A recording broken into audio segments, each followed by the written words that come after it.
Donc, on m'entend là ? Oui.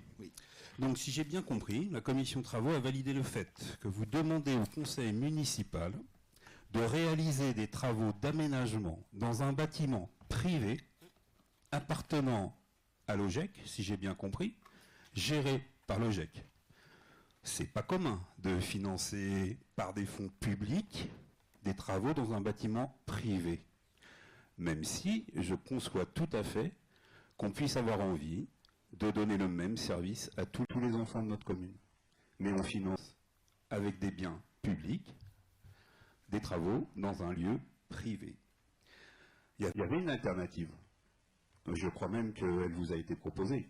L'alternative, c'est qu'on a un pôle périscolaire avec une cantine à 500 mètres, avec une cuisine. 500 mètres de l'école Sainte-Anne.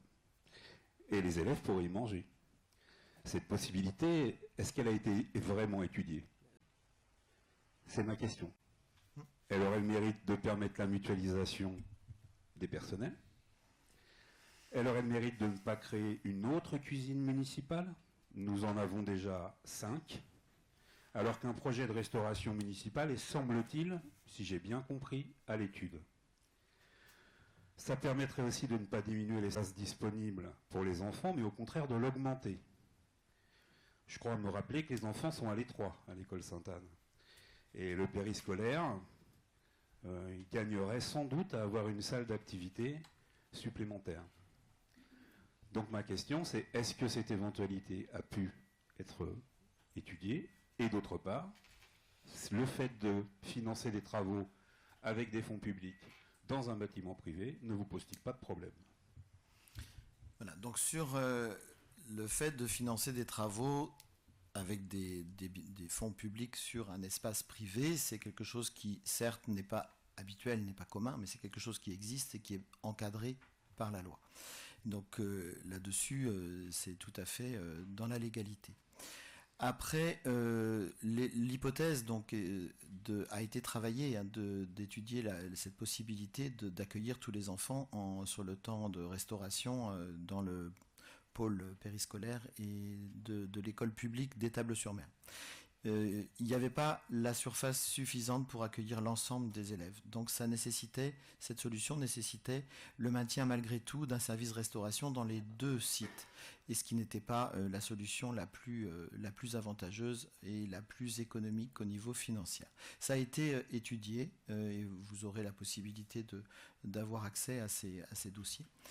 Voilà, donc ce que je voulais dire, c'est que ça n'a pas été décidé comme ça, sans envisager toutes les hypothèses possibles. Toutes les hypothèses possibles, sachant que ce bâtiment, il avait été conçu pour être modulaire. Modulaire, comme son nom l'indique, ça veut dire qu'on peut ajouter un module. Certes, ça aurait peut-être coûté de l'argent sur les fonds d'investissement, mais au moins la commune aurait été propriétaire.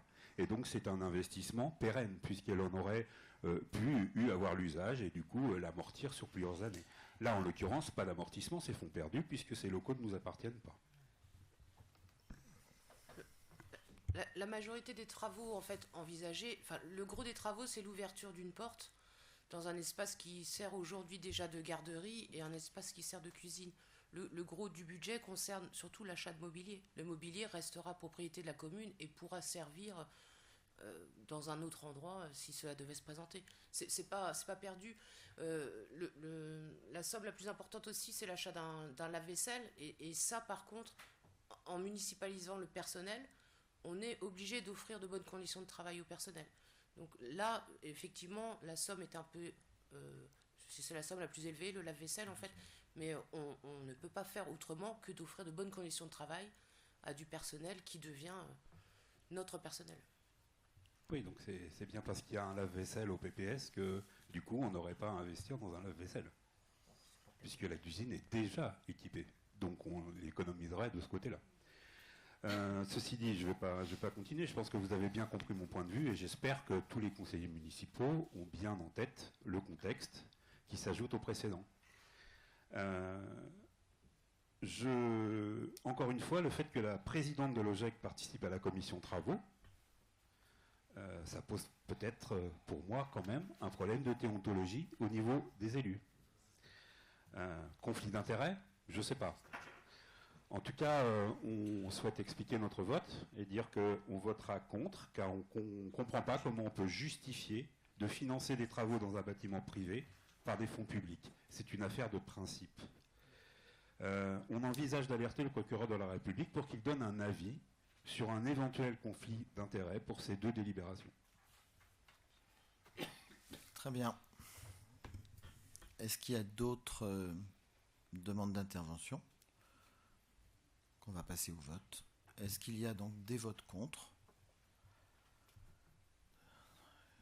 5, 6. 6, oui.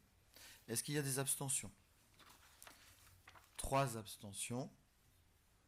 Voilà, je vous remercie.